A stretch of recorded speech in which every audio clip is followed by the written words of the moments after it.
네, 여러분 반갑습니다. 이제 우리 2교시 들어가도록 하겠습니다. 우리 사복음서 6강 2교시는 누가복음 5장부터 10장까지 내용입니다.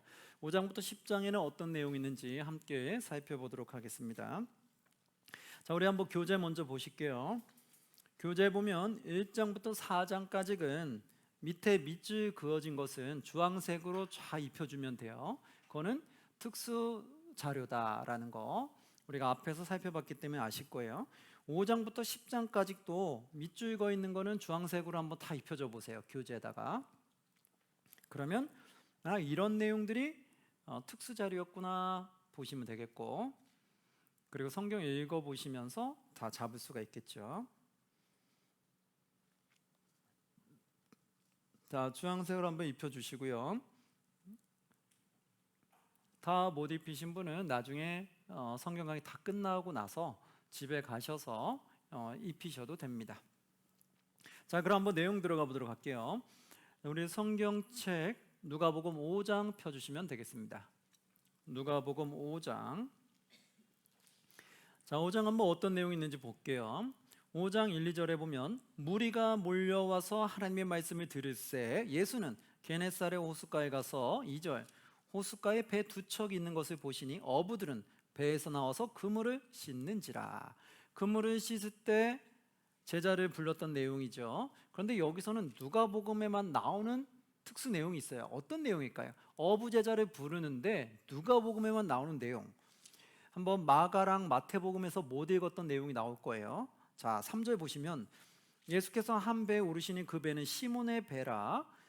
육지에서 조금 떼기를 청하시고 앉으사 배에서 무리를 가르치더니 말씀을 마치시고 시몬에게 이르시되 깊은 데로 가서 그물을 내려 고기를 잡으라. 5절 시몬이 대답하여 이르되 선생님, 우리들이 밤이 새도록 수고했을 때 잡은 것이 없지만은 말씀에 의지하여 내가 그물을 내리리다 하고. 이거 여러분 많이 들어봤죠? 이게 모든 복음서에 다 나올까요? 아니면 누가복음에만 나올까요? 와, 어떻게 이렇게 잘하세요?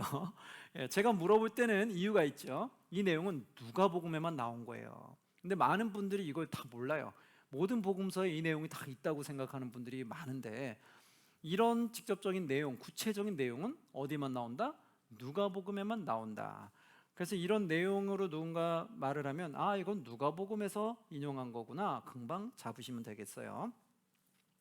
그 다음에 또 하나는 이제 그들을 잡은 다음에 8절에 시몬 베드로가 이 기적의 상황을 경험했어요. 기적 경험한 이후에 시몬 베드로가 이를 보고 예수의 무릎 아래에 엎드려 이르되 주여 나를 떠나소서, 나는 누구다? 죄인이로소이다 하니. 이 표현도 누가에만 나온 거예요.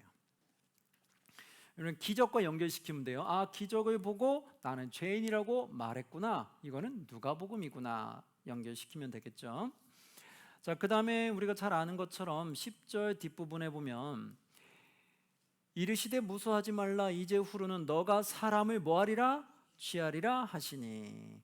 11절 그들이 배들을 육지에 대고 모든 것을 버려두고 예수를 따르니라. 이건 다른 복음서 다 나오죠. 사람을 취하는 어부가 되리라, 이 내용들. 그래서 예수님은 하나님이 복음 전하라고 보내신 것처럼 예수님도 제자를 뽑아서 어떻게 했어요? 복음을 전하도록 했죠. 자, 그래서 12절에 보면 예수께서 한 동네에 계실 때에 온몸에 나병 들린 사람이 있어 예수를 보고 엎드려 구하여 이르되 주여 원하시면 나를 깨끗하게 하실 수 있나이다 하니. 이렇게 나왔죠. 나병 환자를 치유했던 사건, 그거는 한번 읽어보시면 될 것 같아요. 그 다음에 17절에 가면은 한 중풍병자에 대한 내용이 나오죠. 18절 한번 보시면 한 중풍병자를 사람들이 침상에 메고 와서 예수 앞에 들어놓고자 하였으나. 이 내용 아시죠? 다른 복음서도 봤을 거예요. 한번 읽어보시면 되겠고요.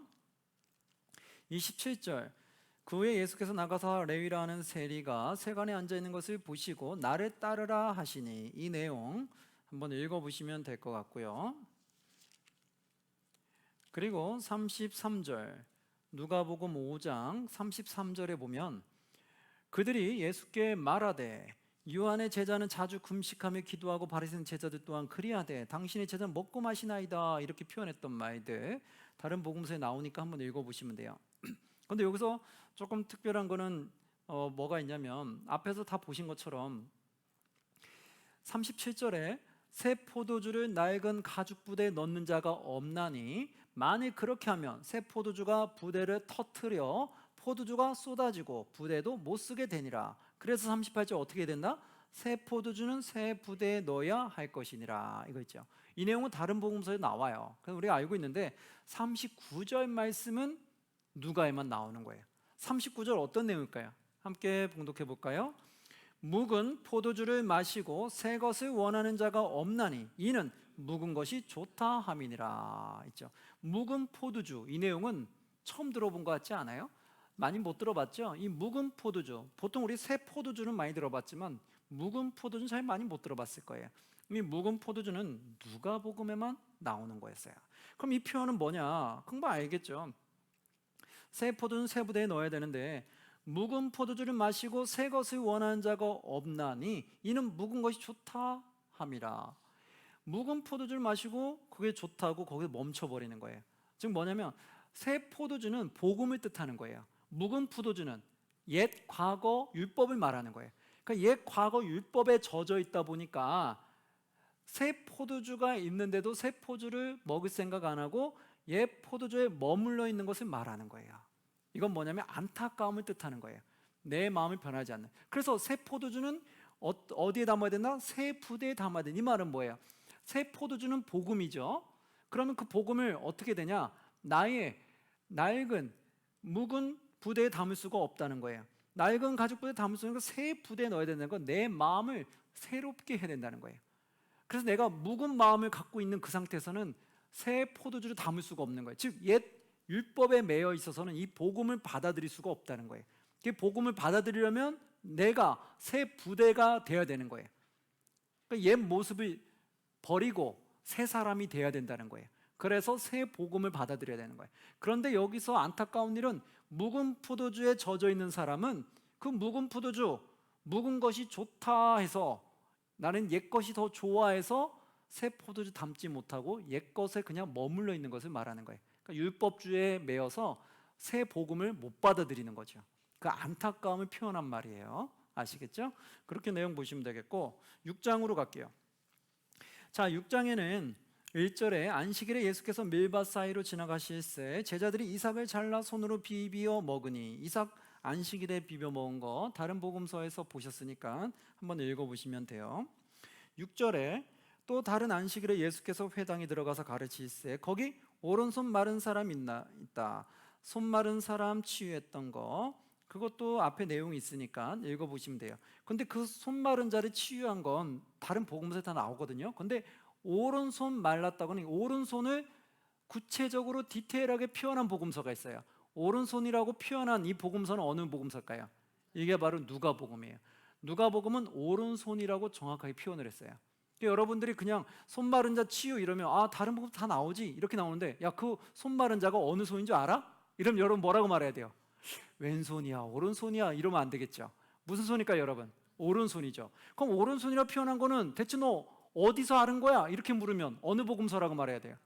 그렇죠. 누가복음이야 이렇게 해야죠. 야, 다른 복음서는 손 마른 자라고 하는데 누가복음에 보면 그게 오른손이라고 정확히 나와 있어. 그래서 그 손이 어딘지 아니? 오른손이야 이렇게 말해 보세요. 그러면 여러분 다른 분 성경 꽤 좀 읽었다 하는 분들 이 말 들으면 아마 놀라실 거예요. 그런가 하면서 한번 찾아보게 될 텐데 자 바로 이런 것들 오른손 마른 사람이다라는 건 누가복음에만 나온다. 다른 내용 한번 읽어보시고요. 그 다음에 12절에 보시면 12제자를 임명하는 내용이 나오는데 거기서 누가복음에만 특수 내용이 있어요. 뭐냐? 12절에 보면 이때 예수께서 기도하시러 산으로 가사 밤이 새도록 하나님께 기도하시고 뭐 하도록? 밤새도록 기도했다. 이걸 우리는 지금 뭐라고 말할까요? 밤새도록 기도하는 걸 뭐라고 해요? 철야 기도라고 하죠. 이 철야 기도는 다른 복음서에서 나올까요? 누가복음에만 나올까요? 그렇죠. 잘 아시네요. 누가복음에만 나와요. 이 철야 기도한 거에 대해서. 자, 그러면 밤이 새도록 하나님께 기도하시고 왜 이렇게 밤새도록 철야 기도하셨냐? 13절 보니까 나와요. 밝음에 그 제자들을 부르사 그 중에서 12를 택하여 사도라 칭하셨으니 그 12제자가 누구냐? 14절부터 쭉 나오잖아요. 그렇죠? 그래서 12사도를 선택할 때 철야 기도를 하시고 그렇게 신중하게 12명을 사도로 뽑았다는 걸 알 수 있어요. 그럼 우리가 이제 물어볼 수 있잖아요. 야, 12사도 뽑은 건 누구나 다 알잖아요. 그럼 12사도 뽑을 때 예수님이 철야 기도하고 뽑았다는 내용 들어봤니? 한번 물어볼 수 있겠죠. 그러면 글쎄 철야 기도하고 뽑으셨나? 그게 있었나? 할 수 있잖아요. 누구는 있다고도 말할 수 있고. 그러면 그게 어느 복음서에 나온 줄 아니? 물으면 어떻게 되겠어요? 어느 복음서일까요? 누가복음. 12제자 뽑을 때 철야 기도하시고 12제자 뽑은 사건은 누가복음에만 나온다. 그래서 우리가 교회에서도 이렇게 예전 저게 철야 예배 많이 드렸었잖아요. 지금 많이 못하지만 옛날에 많이 드렸잖아요. 그게 어디에서 나온 걸까요? 바로 이 누가복음 이 사건에서 나온 거겠죠. 그렇죠. 새벽에 우리가 새벽 기도했던 거는 또 어느 복음서에 나오는 특수자료였죠. 그것도 이제 보시면 돼요. 성경 읽으면서 이제 잡으시면 돼요. 그래서 새벽에 기도하신 거는 또 다른 복음서를 보면서 우리가 예배에 적용한 거고, 철야 기도한 것은 바로 이 복음서를 보고 우리가 또 예배에 도입하게 된 거겠죠. 그래서 이렇게 철야하시고 사도를 뽑았었다. 나중에 만약에 퀴즈 문제를 낸다. 그때 만약에 예수님이 철야 기도를 한 이유는 무엇일까요? 라고 하면 여러분 답 맞힐 수 있겠죠. 뭐를 뽑기 위해서? 그렇죠. 잘하시네요. 12제 뽑기 위해서. 바로 여러분은 1, 2, 3, 4 이렇게 딱 문제 나가면 바로 거기다 체크하시면 돼요. 네. 자, 그 다음에 17절에 이게 특징인데 뭐냐, 예수께서 그들과 함께 내려오사 평지에 서시니 이렇게 나오죠. 평지에 서서 복과 화를 전하셨어요. 근데 앞에 마태복음에 보면은 산에 올라가서 팔복을 선포한 게 있어요. 기억나시겠죠? 8가지 복을 선포한 건 어디 가서 했다고요? 산에서. 그래서 산 위에 올라가서 전했기 때문에 뭐라고 말하냐? 산상보온이다 라고 말한다. 근데 여기 누가복음에도 4개의 복을 얘기하는 게 있어요. 그건 어디서 얘기했냐? 평지에서 이야기하죠. 그래서 여기서는 평지설교다 이렇게 말해요. 평지설교에서는 8가지 복을 얘기하지 않았고, 특징이 뭐냐? 4가지 복을 얘기했고 8가지는 8가지인데 4가지는 뭘까요? 4가지는 화를 선포했다는 거예요. 그게 차이점이에요. 그러면 팔복을 전한 복음서는 어디냐 이러면 어느 복음서예요? 마태. 근데 4가지 복과 4가지 화를 선포한 복음서는 어디냐 이러면 누가. 잘하시네요. 그렇죠? 그렇게 찾아가셔야 돼요. 누가는 팔복이 나오지 않아요. 자, 그러면 한번 볼게요. 20절 한번 볼게요. 20절부터 보면 예수께서 눈을 들어 가난한 자를 보시되 너희는 가난한 자는 복이 있나니 하나님 나라가 너희 것이다. 복 하나 나왔죠. 21절 지금 줄이 자는 복이 있나니 너희가 배부르면 얻을 것. 2번째 복 나왔죠. 3번째 그 다음에 21절 중간에 보면 지금 우는 자는 복이 있나니 너희가 웃을 거야. 3번 나왔죠. 그 다음에 22절에 보시면 뒷부분에 뭐라고 나와요? 너희 이름이 악하다에 버릴 때에는 너에게 무엇이 있다? 복이 있도다. 4가지 복이 나왔죠. 그 다음에 24절로 가면 그러나 뭐가 있어요? 화 있을진저 나오죠. 화가 등장하죠. 복이 4개 나왔고 그 다음 뒤에 화가 등장해요. 화도 몇 개가 나와요? 4개가 나와요. 그럼 어떤 화가 나오냐? 그럼 이 화가 나오는 거는 누가의 특수자료일까요? 다른 복음서 나올까요? 이건 누가의 특수자료예요. 4가지 화가 나온 건 누가복음에만 나와요. 그럼 이 화는 뭔지를 한번 봐야 되겠죠. 24절에 보면 첫 번째 화, 그러나 화이신저 누가 화있냐? 너희 부유한 자여 너희는 너의 위로를 뭐했다? 이미 받았도다. 부유한 자에게 화가 있다는 거예요. 그럼 성경에서 말하는 이 부유한 자는 뭐를 말할 거야? 자기만의 욕심을 내는 부를 말하는 거예요. 하나님의 영광을 위해서 부를 줬는데 그 부를 자기를 위해서만 사용하려고 하는 자, 바로 그러한 자를 말하는 거예요. 그 부유한 자는 너희가 화를 입을 거다라고 말해요. 두 번째 25절에 화이스진저, 두 번째 화는 뭐냐? 너희 지금 배부른 자예요. 너희는 줄이리로다. 화이스진저 나오죠. 지금 배부른 자, 이것도 뭘까요? 다 자기의 탐욕과 욕심에만 같이 있는 자를 말하는 거예요.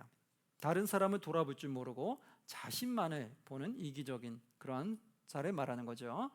그 다음에 25절 중간에 3번째 화 있은 자 너희 지금 웃는 자예요. 너희가 애통하며 울리로다. 그렇죠? 지금 웃는 자예요. 너희가 애통하며 이 말은 뭐예요? 그러면 애통하며 운다는 건 뭐냐? 마지막 때를 말하는 거잖아요. 그럼 지금 웃는다는 건 뭐예요? 지금 자기의 삶에 만족해서 하나님 나라를 생각하지 못하는 자를 말하는 거예요. 그래서 애통하는 자는 복이 있나니 이렇게 나오잖아요. 애통하는 자는 무슨 애통이에요? 지금 이 땅에서 하나님 말씀대로 살아가고자 애쓰는 자, 그들을 말하는 거예요. 그럼 여기 웃는 자는 그런 애통함이 없는 거예요.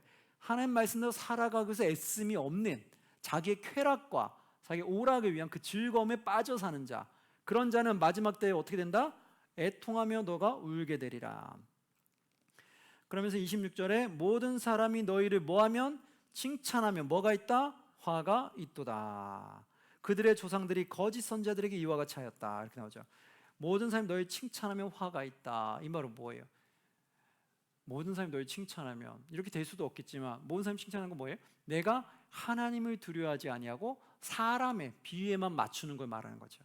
우리가 하나님에게 맞춰야 되는데 사람에게만 맞춰서 하나님에게 칭찬받는 걸 생각하지 못하고 사람에게만 칭찬받으면 된다 생각하는 거예요. 그러면 어떻게 되겠어요? 왜곡된 길로 가기 쉽겠죠. 왜? 하나님 봤을 때 칭찬받지 않는 길이면 스탑해야 되는데 사람한테 미움받기 싫으니까 결국은 하나님 말씀에 순종을 못하는 거예요.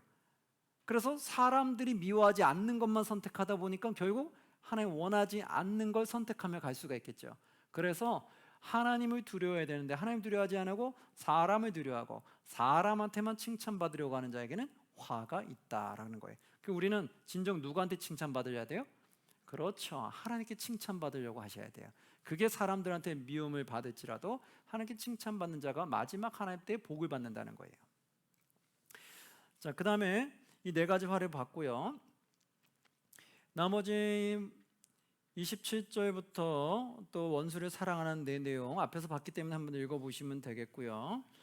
그리고 37절에 앞에서도 봤지만 비판하지 말라. 30절 뭐라고 나와요? 비판하지 말라. 그리하면 너희가 뭐를 받지 않는다? 비판을 받지 아니할 것이요. 정죄하지 말라. 그리하면 너희가 정죄를 받지 않을 것이요. 용서하라. 그리하면 너희가 용서를 받을 것이다. 그렇죠? 그러니까 비판하지 말고 정죄하지 말라. 용서하라. 다른 사람의 잘못, 그래서 회개하고자 할 때 우리가 용서해 주라고 한 거 나오잖아요. 그러면 38절에 보면 주라. 그리하면 너에게 뭐한다? 줄 것이요 곧 후히되어 누르고 흔들어 넘치도록 하여 너에게 안겨주리라. 예, 이 말씀 표현, 이거는 누가에만 나왔던 거예요. 주라. 그리하면 너에게 줄 것이요 곧 후히되어 누르고 흔들어 넘치도록 해 너에게 줄 거다. 이건 누가 보면 나오는 건데 이 말은 뭐예요? 그러니까 우리가 사람들한테 인색하거나 사람들 비난하고 비판하지 말고 사람들에게 좀 베풀어야 된다는 거예요. 하나님께 받은 은사, 하나님께 받은 부와 명예, 모든 것들, 달란트를 가지고 베푸는 쪽으로 사용하라는 거예요. 그러면 하나님이 너에게 마음껏 채워주신다는 거예요. 바로 그것을 말씀하는 거죠. 39절에 보면 앞에서도 봤을 거예요. 또 비유로 말씀하는데 맹인이 맹인을 인도할 수 있느냐? 둘이 다 구덩이에 빠지지 않아요. 그냥 그렇죠? 맹인이 맹인을 인도한다는 말은 무슨 말이죠? 맹인은 앞을 못 보는 사람이죠. 앞을 못 보는 사람이 또 앞을 못 보는 사람을 어떻게 인도하냐는 거예요. 그러면 앞을 못 보는 사람을 인도하려면 누군가는 앞을 봐야 되죠. 앞을 보는 사람이 못 보는 사람을 인도해야 되잖아요. 이거 영적으로 풀어주면 뭐라고 나올까요? 앞에는 제가 영적으로 안 풀어드렸는데 영적으로 풀어드리면 여기서 맹인은 뭐냐면 영적으로 깨어있지 못한 자. 영적으로 깨어있지 못한 자가 영적으로 깨어있지 못한 자를 어떻게 깨우치겠냐는 거예요. 그러면 영적으로 깨우치 못하는 자는 누가 인도해야 돼요? 영적으로 깬 사람, 깨우침을 받은 사람이 영적으로 깨우침 못 받은 사람을 인도할 수 있다는 거죠. 그러면 우리가 하나님의 말씀 앞에 어떻게 되는 거예요? 영적으로 깨어 있어야 된다는 거예요. 우리가 하나님 앞에서 영적으로 깨어 있어야지 영적으로 깨어 있지 못한 사람들이 인도할 수 있는데 내가 영적으로 깨어 있지 못하면 깨어 있지 못한 내가 어떻게 영적으로 깨어 있지 않은 사람을 바른 길로 인도할 수 있냐라는 거예요. 바로 그 말이죠. 그래서 그런 말과 함께 나오는 말씀이 뭐냐? 41절 많이 아는 걸 거예요. 함께 봉독합니다. 41절 어찌하여 형제의 눈 속에 있는 티는 보고 내 눈 속에 있는 들보는 깨닫지 못하느냐. 아멘. 이게 바로 영적으로 열리지 못한 사람의 특징이라는 거예요. 영적으로 열리지 못한 사람은 자기 안에 있는 들보는 못 봐요. 그런데 다른 사람이 티만 볼 줄 아는 거예요. 즉 뭐예요? 내가 하나님 앞에 얼마나 큰 죄인인지, 내가 하나님 앞에서 얼마나 부족한 자인지 그걸 깨닫지 못하고 본인은 잘난 줄 알아서 자꾸 다른 사람들을 비난하거나 비판하고 그렇게 한다는 거예요. 바로 그게 내가 영이 깨이지 못한 자다라는 거죠. 나머지는 또 한번 쭉 읽어보시면 되겠고요. 그래서 45절에 보면 결론은 이렇게 지어지는데 45절 함께 봉독합니다. 선한 사람은 마음에 쌓은 선에서 선을 내고 악한 자는 그 쌓은 악에서 악을 내나니 이는 마음에 가득한 것을 입으로 말합니다. 아멘. 많이 들은 말이잖아요, 그렇죠? 정리를 하면 선한 사람은 마음에 쌓은 선에서 무엇을 내요? 선을 낸다. 그러니까 지금 선을 내는 사람은 그 사람은 선한 사람이라는 걸 알 수 있다는 거예요. 그러나 두 번째로 보면 악한 자는 그 쌓은 악에서 악을 내나니, 그렇죠? 악을 행하는 사람은 결국 그 마음이 어떤 사람이라고요? 악한 사람이라는 걸 말해준다는 거예요. 그러니까 여러분, 우리가 결과를 보고 알 수 있다는 거예요. 악을 행하고 있는데 그 사람이 열심히 주여 주여 외친다고 하나님 앞에 바른 사람인가요? 아니라는 거예요. 그 사람이 악을 행한다는 것은 그 사람의 속이 악하다는 것을 증명한다는 거예요. 근데 그 사람이 선한 행위를 한다는 것은 그 속마음이 선하다는 것을 말해준다는 거예요. 그래서 결코 악을 행하는 사람이 하나님 앞에 선할 수가 없다라는 거예요. 그것을 말해주게 되고요. 나머지 내용은 쭉 읽어보시고요. 49절에 우리가 많이 아는 구절 중에 이게 있죠. 듣고 행하지 아니하는 자는, 이 하나님의 말씀을 듣고 우리가 순종해야 되는데 행하지 아니하는 자는 주추 없이 흙 위에 지은 뭐한 사람 같다? 집 지은 사람과 같다. 그렇죠? 듣고 행하지 아니함 꼭 얘기하잖아요. 우리는 하나님의 말씀을 들었으면 행해야 된다는 거예요. 근데 행하지 않는 사람들은, 듣기만 하고 행하지 않는 사람들은 흙 위에 지은 집 지은 사람과 같다는 거예요. 그래서 뭐냐? 탕류가 부딪힘에 집이고 무너져 파괴됨이 심하니라. 탕류가 부딪힌다 뭐예요? 우리의 고난과 환난이겠죠. 내가 하나님께 신앙생활을 하는데 하나님 말씀을 듣고 행함으로 가야 되는데 듣기만 하고 행함이 없어요. 그런 사람들은 나에게 환난이나 어려움이 닥치면 금방 와르르 신앙이 무너진다는 거예요. 아무리 교회 오래 다녔어도 금방 무너져 내린다는 거예요. 바로 그래서 우리는 듣고 뭐 해야 하는 것까지 가야 된다? 행하는 것까지 가야 된다. 자, 7장으로 갈게요. 7장에는 1절에 보니까 예수님이 가버나움으로 갔어요. 2절, 어떤 백부장의 사랑하는 종이 병이 들었어요. 그래서 병든 백부장의 종을 치유해 달라는 내용 앞에서 읽어봤기 때문에 한번 쭉 보시면 되겠고요. 11절 가시면 여기가 이제 11절부터 17절 내용이 이게 누가복음에만 나오는 내용이에요. 그럼 어떤 내용이냐? 1, 2절 보니까 11절, 12절 보니까 그에 예수께서 나인이라는 성으로 가실새, 나인이라는 곳으로 나와요. 성으로 가서 제자와 많은 무리가 동행하더니 12절, 성문에 가까이 이르실 때 사람들이 한 죽은 자를 메고 나오니, 죽은 자를 메고 나와요. 근데 한 어머니의 독자였어요. 그리고 그의 어머니는 뭐였어요? 과부였어요. 그런데 그 성에 많은 사람도 그와 함께 나오거늘 13, 14절, 주께서 과부를 보시고 불쌍히 여기사 울지 말라 하시고 가까이 가서 그 관에 손을 대시니 맨 자들이 서는지라.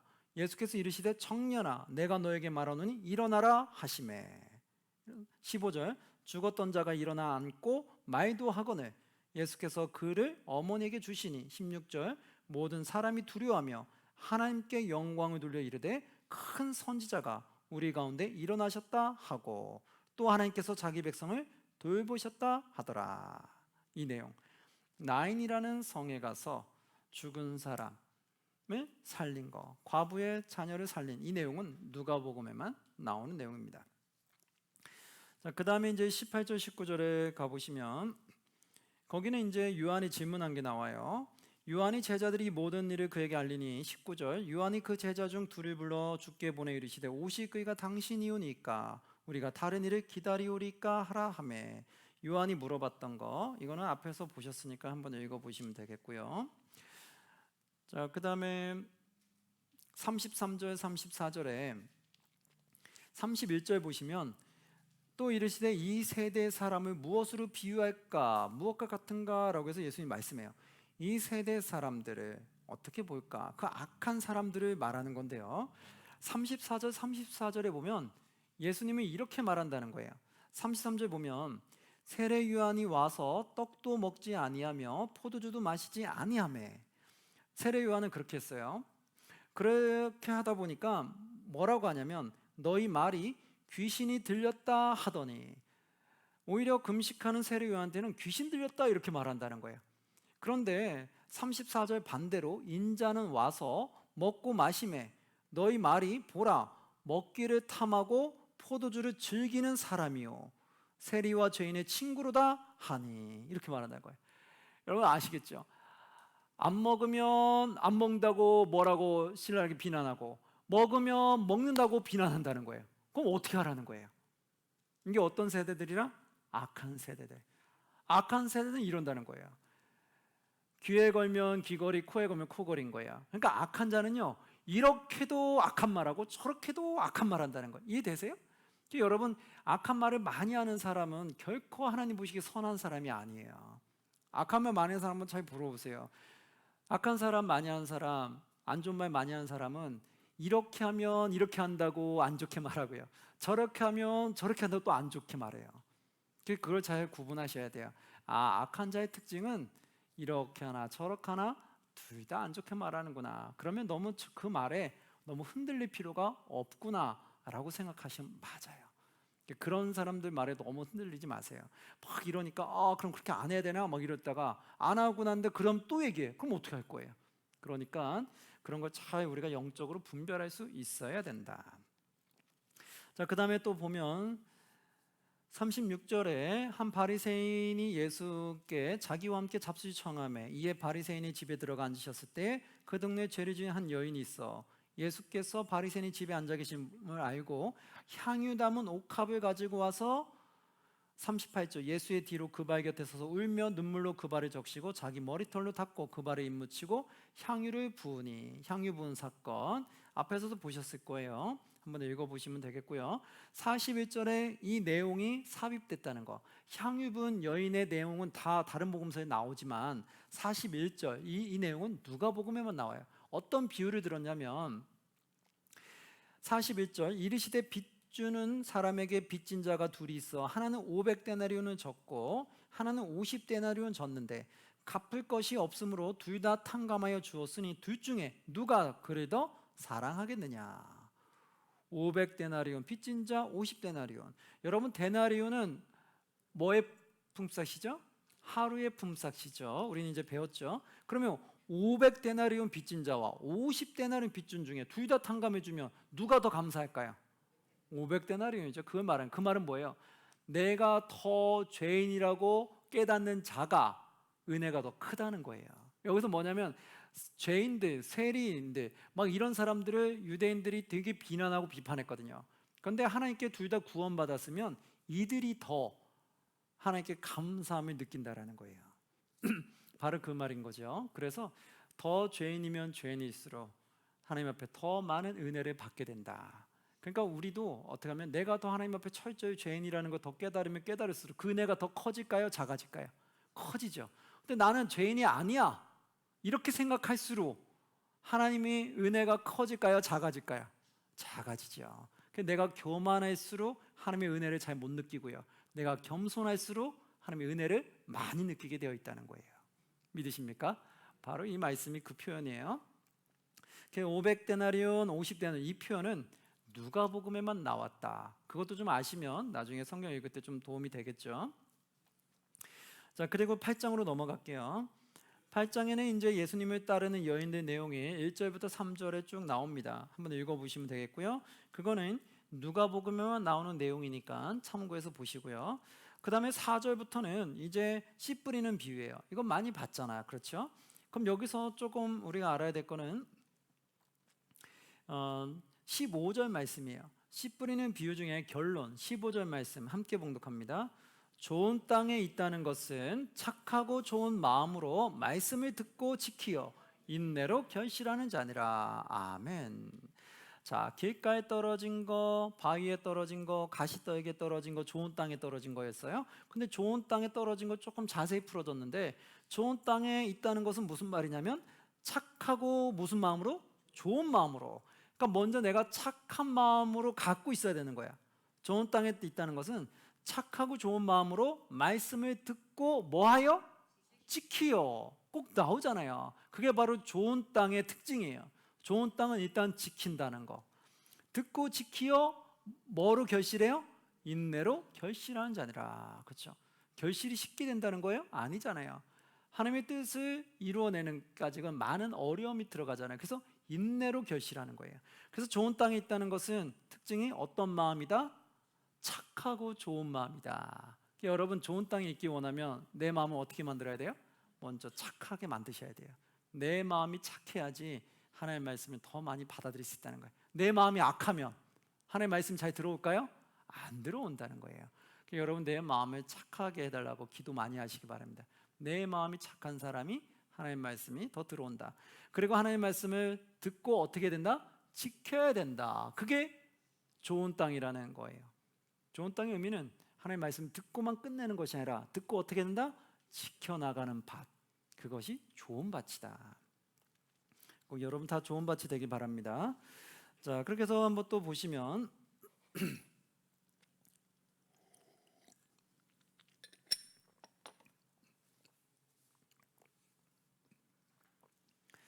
자, 16절에 등불 비유 앞에 있던 거니까 한번 읽어보시고요. 21절에도 예수께서 대답하여 이르시되 내 어머니와 내 동생들은 곧 하나님의 말씀을 듣고 뭐하는 사람? 행하는 이 사람들이라 하시니라. 아멘. 항상 말씀해 보면 우리가 놓친 부분인데 이게 계속 강조돼 있죠. 근데 우리 많은 그리스도인들이 이걸 자꾸 놓쳐요. 예수님도 말하잖아요. 영적인 내 식구가 누구냐는 걸 말하는 거예요. 영적인 내 식구는 뭐냐? 내 어머니와 내 동생들은 곧 하나님의 말씀을 듣고 행하는 사람들이 나의 영적인 식구다 이라는 거예요. 그럼 우리는 천국 백성들은 영적인 식구들인 거잖아요. 그럼 이 영적인 식구라는 뜻은 뭐예요? 바로 천국 백성들을 뜻하는 거죠. 그럼 천국 백성들은 어떤 사람의 특징이? 하나님 말씀을 듣고 뭐하는 자? 행하는 자. 이들이 천국 백성들이다. 이제 정확히 이해가 되죠. 근데 우리는 많은 사람들이 하나님 말씀을 듣고 행하지 않으면서 자신은 천국 백성이라고 이야기하고 다니는 사람들이 많아요. 교회만 나오면 하나님 말씀 지키지 않아도 악하게 살아도 나는 천국 갈 거야 이렇게 말하는 사람들이 있다는 거예요. 어느 성경책에 봐도 그런 내용은 전혀 없어. 그렇죠? 자세히 들여다보니까 다 하나님 말씀을 듣고 행하는 자라야 천국 백성이다라고 말씀되어 있잖아요. 그러니까 우리는 행함까지 가야 되는 거예요. 하나님 정말 나의 주인, 나의 왕이면 왕의 뜻에 순종해야 된다는 거예요.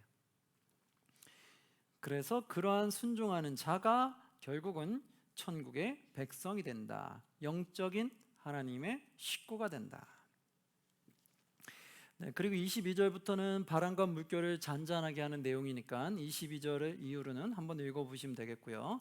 26절 가시면 26절부터는 우리가 잘 아는 거라사의 그 군대 귀신 들린 자 그 내용인데 한번 쭉 읽어보시면 되겠고요. 40절로 가시면 40절에는 우리가 잘 아는 회당장 야이루라는 딸 치유한 사건 있죠. 그 내용이니까 한번 읽어보시면 되고 43절에 보면 12해 혈루증으로 앓는 여인 치유된 사건 다 앞에서 나왔으니까 한번 읽어보시면 되겠고요. 9장으로 넘어갈게요. 9장에 넘어가면 1절에 예수께서 12제자를 불러 모으사 모든 귀신을 제어하고 병을 고치는 능력과 권위를 주시고 2절 하나님의 나라를 뭐하며 전파하며 앓는 자를 고치게 하려고 내보내시며 이렇게 나오는 거 있죠. 12제자 파송하는 사건이 나온다는 거.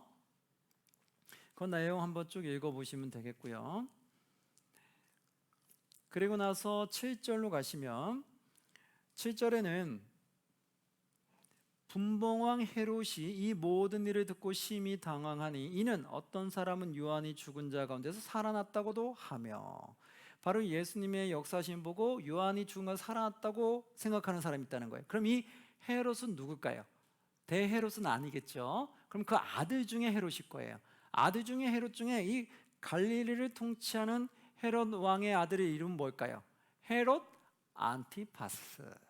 들어봤죠? 헤롯 안티파스가 갈릴리를 주관했던 분봉왕이었죠. 이 헤롯은 바로 그 안티파스, 그 대헤롯의 아들을 말하는 거예요. 그러면서 9절에 이렇게 말하잖아요. 헤롯이 이르되 요한은 내가 목을 베었거늘 이제 이런 일이 들리니 이 사람이 누군가 하며 그를 보고자 하더라. 그랬던 게 있었던 거.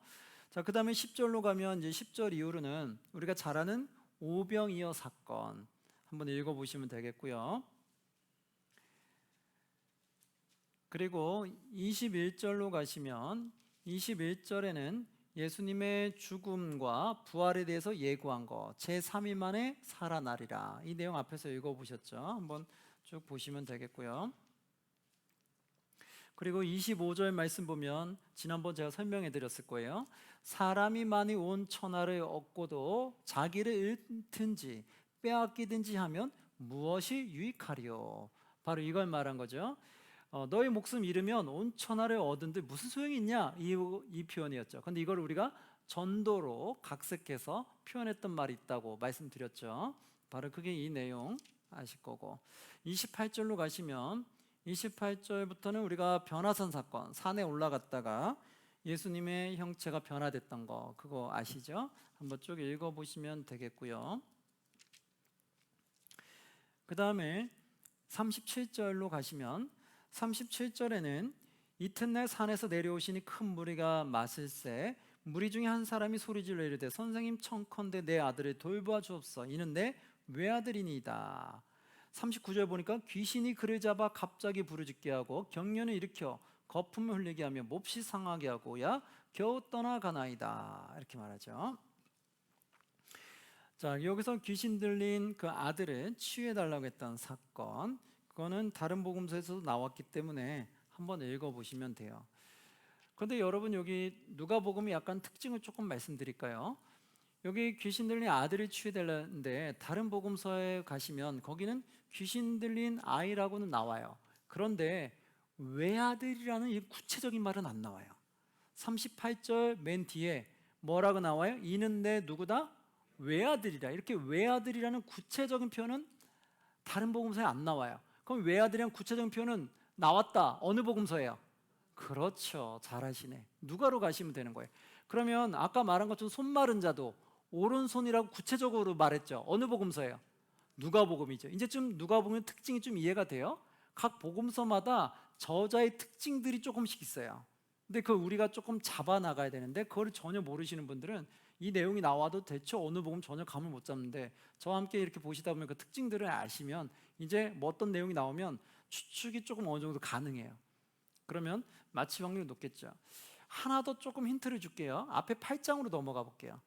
8장 42절에 야이로의 딸을 치유하는 사건이 나오는데 42절 함께 봉독해 볼까요?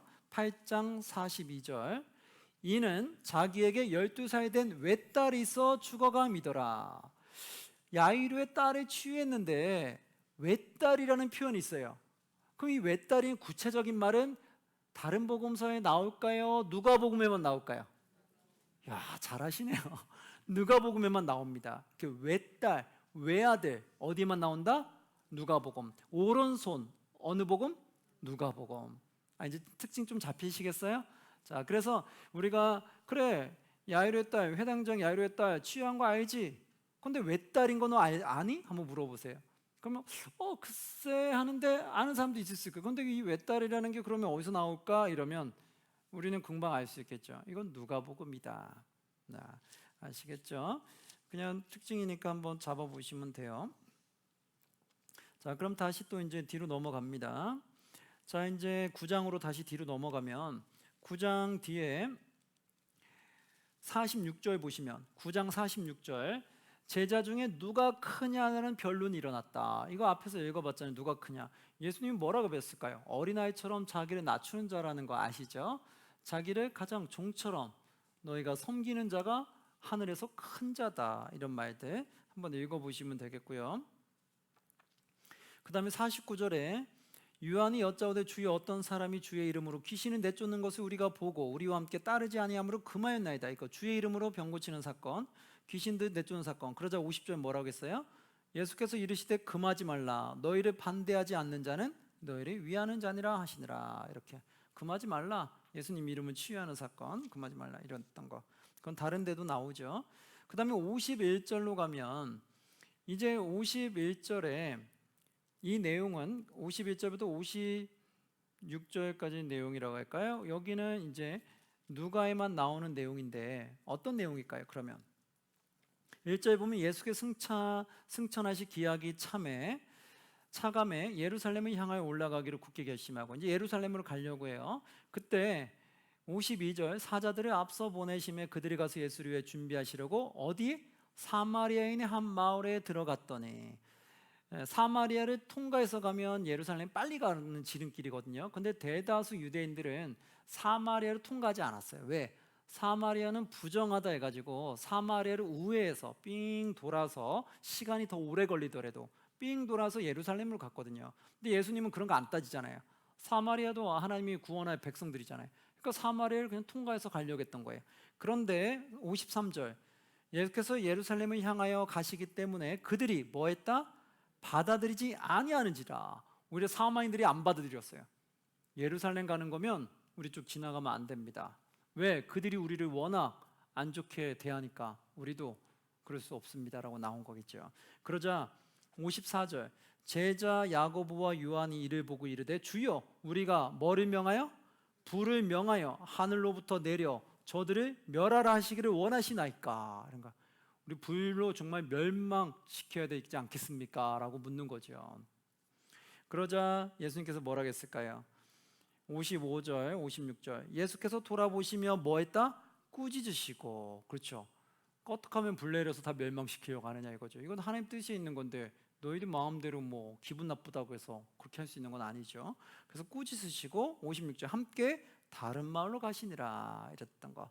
그래서 그 사마리아 지나갈 때 그들이 받아들이지 않자 불을 명해서 그들을 멸하기를 원했다는 제자들의 표현, 이거는 누가에만 나왔던 거예요. 57절로 가면 길 가실 때 어떤 사람이 여짜오되 어디로 가신 나는 따르리이다. 이 표현들 그때 예수께서 이르시되 여우도 굴이 있고 공중에서도 집이 있으되 인자는 머리 둘 곳이 없다 하시고, 이거 있죠. 머리가 없다는 건 뭐예요? 얼마나 이게 고단한 삶인지 아시는 거죠. 그래서 예수님을 따라간다는 것은 평탄한 길이 아니다라는 것을 그들에게 알려주는 내용. 62절에 이 말도 아마 많이 들어봤을 거예요. 62절 함께 봉독합니다. 예수께서 이르시되 손에 쟁기를 잡고 뒤를 돌아보는 자는 하나님의 나라에 합당하지 아니하리라 하시니라. 아멘. 많이 들어봤죠. 이 내용은 다른 복음서에서도 나올까요? 누가복음에 나올까요? 잘 아시네요. 이건 누가복음에만 나옵니다. 자, 한번 그럼 이 뜻은 한번 다시 살펴볼까요? 예수께서 이르시되 손에 쟁기를 잡고 뒤를 돌아보는 자 하나님 나라에 합당하지 않아. 이 말은 뭐예요? 손에 쟁기를 잡았어요. 그럼 어때요? 밭을 읽어야 되잖아요. 그래서 손에 쟁기를 잡고 밭을 읽어야 되는데 밭을 읽지 않고 뒤쳐다보고 딴짓만 하고 있다는 거예요. 그러면 밭을 읽을 수 있어요? 없어요? 못하죠. 이 말은 뭐냐? 내가 하나님 나라를 위해서 일한다고 마음을 먹어놓고 하나님 나라를 위해서 일하겠다 마음 먹었으면 그 길로 쫙 가야 되는데 하나님 나라를 일하겠다고 마음은 먹어놓고 뒤를 돌아보는 건 어디를 보는 걸까요? 날 세상을 돌아보는 거예요. 세상에 대한 미련을 못 버린 거죠. 결국 세상에 대한 미련을 바라보니까 진척이 안 나가는 거죠. 이러한 자가 뭐다? 하나님 나라에 합당하다, 합당하지 아니하다. 합당하지 아니하다는 거예요. 되시겠죠? 그럼 우리는 하나님의 제자로서 부름 받았어요. 그럼 제자로 부름 받아서 그 사명을 향해서 전력질주 해야 될까요? 자꾸 뒤를 돌아봐야 될까요? 전력질주 해야 되겠죠? 그 말인 거예요. 하나님께 사명 받고 제자가 됐으면 이제 제자답게 하나님 예수님의 발자취만 바라보고 따라가면 되는 거예요. 그렇게 가면 되는데 자꾸 뒤를 돌아보면 하나님 앞에 합당하지 아니하다. 10장으로 갈게요. 10장에 1절 그 후에 주께서 따로 70인을 세우사 친히 가시려는 각 동네와 각 지역으로 둘씩 앞서 보내시며 70인을 세워서 둘씩 보냈어요. 여러분 12제자가 보낸 내용 앞에 나왔잖아요. 12제장을 파송해서 보낸 건 다른 복음서에 나올까요? 안 나올까요? 나와요. 근데 여기는 70인을 또 파송해서 보냈어요. 둘씩. 이 내용은 누가복음에만 나올까요? 다른 복음서에서 나올까요? 이야, 잘하시네요. 예, 누가복음에만 나와요. 70인을 파송한 거, 이거 많은 사람들이 아는 사람도 많아요. 그래, 우리 12제 파송했지만 70인도 파송한 거 있지. 근데 이제 그렇게 물어보세요. 그러면 70 파송한 내용은 다른 복음 다 나올까? 아니면 어디만 나올까 물어보세요. 여러분 70인을 파송했다는 내용 아시는 분 있겠지만 이거는 다른 복음서에 다 나와요? 누가복음에만 나올까요? 그렇죠. 이건 누가복음에만 나오는 거예요. 그 특징을 좀 알고 계셔야 돼요. 70인을 파송한 건 누가복음에만 나옵니다. 2절에 보면 이건 모든 내용에 다 나오는데, 이르시되 추수할 것은 많되 일꾼이 적으니 그러므로 추수하는 주인에게 청하여 추수할 일꾼들을 어떻게 보내서 하라. 그렇죠? 이 내용은 다른 복음서 다 나와요. 그러나 70인을 보냈다는 내용은 누가에만 나온다. 자, 그래서 70인을 보내면서도 추수한 일꾼이 더 필요하다는 거죠. 왜 그럴까요? 이 세상에 하나님을 믿지 않는 자들이 아직 너무나 많기 때문에. 그래서 이 70인으로는 턱없이 부족하다는 거예요. 더 많은 사람들이 필요하다. 하나님께 간구해라. 우리도 복음을 전할 때 우리만 하기에는 역부족이잖아요. 그렇죠? 세상에 하나님을 안 믿는 사람이 얼마나 많아요. 그럼 어떻게 해요? 하나님한테 추수 일꾼을 보내달 기도해야 되겠죠. 그럼 우리도 열심히 뛰면서 또 그런 일꾼을 보내달라고 해서 또 협력해서 계속해서 그것을 해나가야 되겠죠. 자, 한번 쭉 읽어보시고요. 17절 볼게요. 17절로 가시면 70인이 기뻐하며 돌아와 이르되 주여 주의 이름이면 귀신들도 우리에게 항복하나이다. 이런 표현들. 70인이 돌아와서 자신의 사역을 보고해. 너무나 기쁘고 좋은 거예요. 하나님 역사가 일어나는 것에 대해서. 그럼 70인이 돌아와서 보고한 거는 누가복음에만 나올까요? 다른 복음서에서 나올까요? 이건 누가복음에만 나오는 거예요. 그러니까 70인에 관련된 내용은 다 어느 복음서만 나온다? 그렇죠. 그렇게 아시면 돼요. 그래서 70인이 돌아와서 기뻐 돌아온 거예요. 왜? 하나님 역사하심이 나타나는 걸 봤으니까요. 그런데 예수님이 거기에 대해서 이 표현을 하신 거, 18절 말씀처럼 이것도 누가에만 나오는 말인데, 예수께서 이르시되 사탄이 하늘로부터 번개같이 떨어지는 것을 내가 보았노라. 예수께서도 이렇게 말씀했다는 거예요. 사탄이 하늘로부터 번개같이 떨어지는 거 나도 봤다. 그래, 너희들이 그 역사하는 것을 나도 다 봤다. 그것을 표현했던 표현. 그런데 20절에 예수님이 이것을 권고하시는데 뭐라고 말했냐? 20절 함께 봉독합니다. 그러나 귀신들이 너에게서 항복하는 것으로 기뻐하지 말고 너희의 이름이 하늘에 기록된 것으로 기뻐하라 하시니라. 아멘. 여러분, 이 기쁜 뜻이 이해됩니까? 우리가 하나님의 이름으로 치유의 사건 나타나는 거 기뻐할 수 있죠. 그렇죠. 우리가 하나님의 이름을 외쳤는데 치유 사건이 일어났어. 왜 기뻐하지 않겠어요? 그러나 더 중요시할 건 뭐냐? 너의 이름이 하늘에 기록된 것으로 더 기뻐해야 된다. 즉 내 영혼이 구원받은 기쁨이 더 커야 된다는 거예요. 내 영혼이 구원받은 기쁨이 여러분 크지 않으면 어떤 일이 일어나세요? 내가 구원받은 건 모르고 자꾸 행함으로 뭔가 드러나야지만 기뻐하는 거예요. 드러나지 않으면 별로 기쁨이 없는 거예요. 이해되시겠어요? 내가 뭔가 기도를 했어요? 기도의 응답이 들어져야지만 기뻐하고, 응답이 안 되면 기뻐하지 못하는 우리의 모습 볼 수 있는 거예요. 정말 정작 중요한 걸 빠뜨린 건 뭐예요? 내 영혼이 구원받았다는 그 기쁨이 샘솟는 기쁨이 돼야 되잖아요.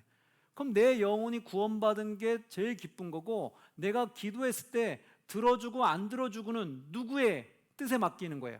하나님 뜻에 맡겨야 되는 거예요. 근데 안 들어주면은 실족해버리고, 들어주면 기쁘다고 막 좋아하고, 이렇게 되면 뭐냐면 자꾸 이적과 기적에만 눈이 쏠리는 거예요.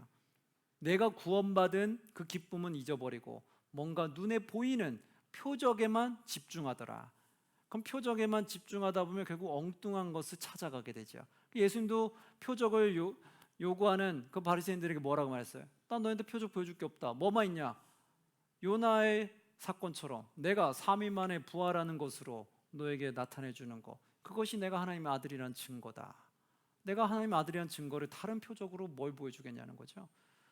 바로 우리도 그건 거예요. 자꾸 표적을 쫓아가는 것을 조금 멀리 하셨으면 좋겠어요. 표적을 향해 자꾸 쫓아가면 자꾸 이단으로 빠질 확률이 매우 커지거든요. 그렇기 때문에 너무 표적으로 너무 이렇게 가려고 하지 마시고, 내가 하나님께 구원받은 것을 감사하시고 구원받은 자로서 어떻게 살아가야 하는지 그 본질에 더 충성하시라는 거예요. 예수님이 바로 그걸 염려해서 말한 거예요. 이들이 막 병 치유되는 사건, 기적에 막 매이니까 거기에만, 표적에만 너무 싹 빠질까 봐 얘기하는 거예요. 그들이 쫓아내는 거에 너무 거기에 올인하지 말고 너가 생명책에 너의 이름이 기록된 것을 더 기뻐해라. 그거죠. 바로 우리들 그래야 돼요. 여러분이 성숙한 신앙인으로서 내 기도 제목이 응답되지 않는다고 해서 막 너무 실망하거나 하나님에 대한 열심이 식거나 그러시면 안 돼요. 우리는 나를 구원한 것에 대한 감사함으로 하나님을 향한 열심은 계속해서 있으셔야 돼요. 그 가운데 기적은 하나님 뜻에 일어날 수도 있고 일어나지 않을 수도 있다는 거예요. 그래서 거기에 너무 쏠리면 안 된다. 자, 한번 읽어보시고 25절로 갈게요. 25절 가니까 우리가 많이 하는 내용이 있어요. 뭘까요? 25절에 이렇게 나오죠. 어떤 율법교사가 일어나 예수를 시험하여 이르되, 율법교사 시험하였어요. 선생님, 내가 무엇을 하여 영생을 얻으리까? 이거 다른 데서도 나왔잖아요. 그러자 26절, 예수께서 이르시되 율법에 무엇이라고 기록됐냐? 오히려 반문해서 물어봤어요. 그래서 27절, 대답하여 이르되 너의 마음을 다하고 목숨을 다하여 힘을 다하여 뜻을 다하여 주 너의 하나님을 사랑하고 또한 내 이웃을 내 자신을 사랑하라 하셨나이다. 정확하게 두 개를 잡아냈어요. 그러니까 28절, 예수께서 이르시되 너의 대답이 옳도다. 이를 행하라. 그러면 살리라 하시니 그 사람이 29절, 자기를 옳게 보이려고 예수께 여짜오되, 자기를 옳게 보이려고, 즉 자기를 더 좀 자랑하고 싶었던 거예요. 자기를 부각시켜 보이게 하려고 뭘 물었느냐? 그러면 내 이웃이 누구이니까? 내 이웃은 내 자신을 사랑하라고 했잖아요. 그러니까 여기서 분이 묻는, 그러면 내 이웃이 누굽니까? 내 이웃이 대체 누굽니까? 내 이웃 사랑하라는데 내 이웃 누굽니까? 물어봤어요. 여러분, 여기서 명확한 예수님의 대답이 참 통쾌했어요. 여기서 이 율법사가 말했던 내 이웃은 누군지 아세요? 같은 동족이었던 거예요. 이방인들, 불의한 자들이 아니라, 그들이 생각하는 부정한 자들이 아니라, 즉 유대인들 딱 한정돼 있어요. 예수님 선택받은 이 유대인들, 우리들 안에서만 내가 도움을 주면 되는 거 아닙니까? 그럼 이방인들은 도움을 줘도 돼요, 안 돼요? 안 된다고 생각했던 거예요. 이방인들은 내가 절대로 도와주지 않아도 괜찮고 유대인들 안에서만 내가 이웃이라 생각해서 도우면 되는 거 아닙니까? 이게 그들 사상이었어요. 그걸 물었던 거예요. 그래서 예수님의 대답이 아주 절묘한데, 그게 뭐냐? 우리가 많이 하는 선한 사마리아 이웃, 이게 바로 거기서 나온 거예요. 그가 내 몸같이 이웃 사랑해야 된다고 했을 때 이웃에 대한 정의를 율법사가 물어본 것에 대한 대답이 어떤 비유였다? 선한 사마리아 비유였다. 여러분, 선한 사마리아 비유는 많이 알고도 계시는데 이 비유를 왜 들었는지를 물어볼 때는 그 모르는 분들이 너무 많더라고요. 여러분은 그 이유를 좀 아셔야 돼요. 이웃이 누군지를 알려주기 위해서 말했는데, 첫 번째 우리가 아는 것처럼 선한 사마리아 이 비유는 누가복음에만 나온 거라는 거예요. 여러분, 선한 사마리아 비유 많이 들어봤을 거예요. 그럼 이거는 어디에만 나오는 거였어요? 누가에만 나오는 내용이었어요. 그럼 한번 좀 볼까요? 첫 번째 어떤 비유냐? 30절, 예수께서 대답하여 이르시되 어떤 사람이 예루살렘에서 여리고로 내려가다가 강도를 만나매 강도들이 그 옷을 벗기고 때려 거의 죽을 것을 버리고 갔더라. 거의 죽어가도록 만들어 버리고 가버린 거예요. 어떤 사람은 누굴까요? 유대인이었어요. 그럼 유대인이 강도를 만나 쓰러졌는데 31절 보니까 같은 유대인인 마침 한 제사장이 그 길로 내려가다가, 제사장, 같은 유대인 제사장이었어요. 그럼 유대인들은 같은 이웃들끼리니까 당연히 도와야 되는 거잖아요. 그리고 제사장이면 더 거룩한 자잖아요. 그런데 그를 보고 어떻게 써요? 피하여 지나갔다. 도와야 되는데 오히려 돕지 않았다는 거예요. 그건 몇 가지 이유가 있는데 그건 나중에 말씀드릴게요. 32절, 또 이와 같이 한 레위인도 그곳에 이르렀는데, 한 레위인도 같은 유대인이잖아요. 그럼 도와야 되죠, 당연히. 그런데 어떻게 써요? 그를 보고 피하여 지나갔다. 피했다는 거예요. 왜 피했을까요? 여긴 두 가지를 보고 있어요. 제사장과 레위인들을 봤을 때 그들은 성전을 섬기는 자잖아요. 그래서 두 가지. 첫 번째는 일단은 내가 이들을 돕는 것이 일단 1차적으로 봤을 때는 귀찮아서일 수가 있고, 왜? 선한 마음을 갖지 않았으니까, 그러니까 별로 돕고 싶지 않았던 귀찮은 마음에 패스할 수가 있고, 두 번째, 또는 그들이 성전을 섬기는 자는 시체를 만지면 안 됐어요. 시체를 만지면 율법에 부정한 자로 취급이 됐기 때문에 성전에 들어갈 수가 없어요. 일정한 기간 동안. 그러니까 그가 있을 때 만약에 시체를 자기가 만진 것이 되면은 자기의 업무를 맡을 수가 없는 거죠. 그래서 회피할 수도 있다라고 보는 거예요. 그러나 여기서 말하고자 하는 핵심은 뭐냐면 이건 하나의 핑계로 본다는 거예요. 왜? 그가 정말 죽었는지 안 죽었는지 여기서 보면은 죽었다고 안 돼 있잖아요. 거의 죽은 자를 버리고 갔다고 했잖아요. 그러니까 아직 숨이 있다는 거예요. 그러면 시체를 안 만져도 정말 사랑하는 마음이 있다면 가서 숨이 붙었는지 안 붙었는지 확인할 수 있었다는 거예요. 그 숨이 붙어 있으면 도움을 주면 문제가 안 되는 거예요. 그런데 그것조차도 안 하고 그냥 떠나버렸다는 거예요. 이건 뭐예요? 하나 그냥 내가 귀찮아서 피해버렸다는 것처럼 돼버린 거예요. 근데 세 번째 보니까 33절 어떤 사마리아 사람은 여행하는 중 거기를 그를 보고, 사마리아 사람은 유대인이 아니기 때문에 이웃이 아닌 거예요. 그들 관점으로는. 근데 이웃이 아닌 사마리아 사람이 와서 그를 불쌍히 여겨서 34절 가까이 가서 기름과 포도주를 그 상처에 붓고 싸매고 자기 짐승에 태워 주막으로 데리고 가서 돌보아 주니라. 돌봐줬어요. 그러니까 당연히 숨이 붙어 있었더라는 거죠. 근데 이거를 붙었는지 안 붙었는지 확인조차도 제사장과 레위는 안 했다는 거예요. 그들이 이웃이라고 생각했던 그들 유대인들은 오히려 안 했다는 거예요. 그리고 오히려 이웃이라고 생각 안 했던 사마리아인은 그를 도왔다는 거예요. 그래서 이걸 보시고 36절에 이렇게 말합니다. 36절에 뭐라고 말하냐면 너의 생각에는, 율법사에게 말하는 거죠. 너의 생각에는 이 세 사람 중에 누가 강도 만난 자의 이웃이 되겠느냐, 이렇게 말하죠. 세 사람 중에 누가 강도 만난 자의 이웃이 되겠냐. 이거는 도와준 사람의 입장이 아니라 해를 받은 사람 중에 입장에서 말해주는 거예요. 강도를 만난 자의 이웃이 누구냐 이거죠. 강도를 만난 사람, 이 해를 입은 사람 입장에서 보았을 때 누가 세 사람 중에 이웃이 되겠냐는 거예요. 나를 도와준 사람이냐 도와주지 않은 사람이냐, 누가 이웃이 되겠냐. 37절 뭐라고 말해요? 함께 봉독합니다. 이르되 자비를 베푼 자니이다. 예수께서 이르시되 가서 너도 이와 같이 하라 하시니라. 아멘. 그가 말하는 거, 자비를 베푼 자. 그 율법사 입에서도 사마리아 사람이라고 말을 못해요. 왜? 사마리아인이라고 말하는 그 자체가 부정하니까. 그래서 대신에 돌려서 말한 게 뭐예요? 자비를 베푼 자나이다. 자비를 베푼 자가 누구예요? 사마리아인이잖아요. 결국 사마리아인 인정할 수밖에 없었던 거예요. 그래서 너도 이와 같이 하라. 이 말은 뭐예요? 너도 이와 같이 너도 그의 이웃이 되라는 거예요. 이웃이 되라는 표현은 이제 뭘까요? 유대인이고 이방인이고 따지지 말고 도움이 필요한 자에게 너가 도움을 주면 너가 그에게 이웃이 되는 거다. 이 되겠죠. 내 이웃이 누구입니까? 이렇게 말했잖아요. 그럼 이제 알겠죠? 너 이웃이 누구냐는 건 네 입장에서, 너의 입장에서 보는 것이 아니라 그 입장에서 봐야 된다. 그래서 그 입장에 너가 이웃이 되려면 어떻게 되냐? 유대인과 이방인 상관없이 도움이 필요한 자에게 너가 도움을 주면 그에게 너가 이웃이 된다. 그러니까 너는 그러한 선한 이웃이 되어야 된다, 이 말이에요. 사랑하는 성도님, 우리도 그래야 되겠죠. 이제 우리가 아까 우리 이웃 대체 누굽니까? 이러면 이제 알겠죠. 내가 이웃을 찾는 것이 아니라 그 상대방 입장에서 내가 이웃이 돼야 된다는 거예요. 그럼 상대방 입장에서 어떤 자가 이웃이에요? 나에게 도움이 필요할 때 나에게 도움을 주는 자가 바로 이웃이 되는 거예요. 그럼 나는 다른 사람에게 도움이 되는 사람이 돼야 된다는 거예요. 이해되겠죠? 이게 다른 표현은 뭐예요? 이게 바로 빛과 소금의 역할을 감당한다는 거예요. 이해됩니까? 그게 바로 내가 선한 이웃이 되는 거예요. 내가 필요한 사람에게 필요한 존재가 되는 거.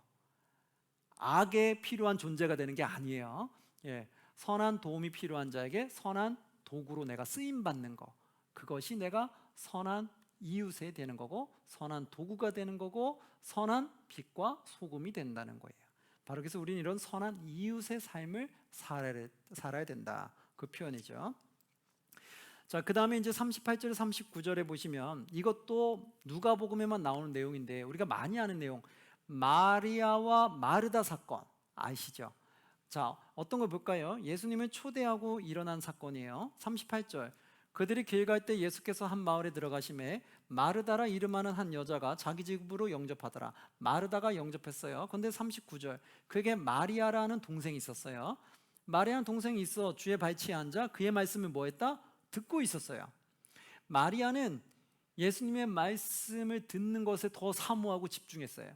근데 마르다는 예수님을 영접하고 예수님을 말씀을 그 알곡 같은 말씀, 보석 같은 말씀을 듣는 것에 집중한 것이 아니라 예수님을 대접하는 것에 집중했어요. 그래, 위대하신 분, 선하신 분, 스승, 그리고 하나님의 아들인 분, 우리 분을 대접해야 되겠다. 거기에 집중을 했던 거예요. 그러다 보니까 40절, 마르다는 준비하는 일이 많아 마음이 분주한지라 예수께 나아가 이르되 주여 내 동생이 나 혼자 일하게 두는 것을 생각지 아니하시나이까 그를 명하사 나를 도와주라 하소서. 이렇게 나온 거예요. 지금 초점이 다른 걸 말하는 거예요. 마르다는 지금 예수님을 귀한 분을 모셨으니까 잘 먹이고 잘 보내야지 라는 곳에 초점이 됐고, 마리아는 예수님의 그런 복음의 말씀, 보석 같은 그 말씀에 듣는 거에 집중이 된 거예요. 둘이 바라보는 시선이 달랐어요. 그러자 예수님이 뭐라고 말했어요? 41절 함께 봉독합니다. 주께서 대답하여 이르시되 마르다야 마르다야 너가 많은 일로 염려하고 근심하나. 42절 몇 가지만 하든지 혹은 한 가지만이라도 족하니라. 마리아는 이 좋은 편을 택하였으니 빼앗기지 아니하리라 하시니라. 아멘. 이게 핵심이었어요. 그 말은 뭐예요? 하나님의 말씀에 더 집중하라는 거예요. 그 예수님을 섬기는 거를 나쁘다고 말하는 게 아니에요. 그런데 우선순위가 바뀌면 안 되는 거예요. 그러니까 예수님은 너 많은 거 준비한다고 알곡 같은 하나님 말씀을 뒤로 미룰 바에 그냥 간단하게 하나만 준비해도 돼. 하나만 준비해도 되니까 말씀에 더 집중하라고 얘기한 거예요. 여러분, 우리 신앙생활 할 때 어떡합니까? 여러분, 하나님 말씀에 집중합니까? 교회 봉사에 더 집중합니까?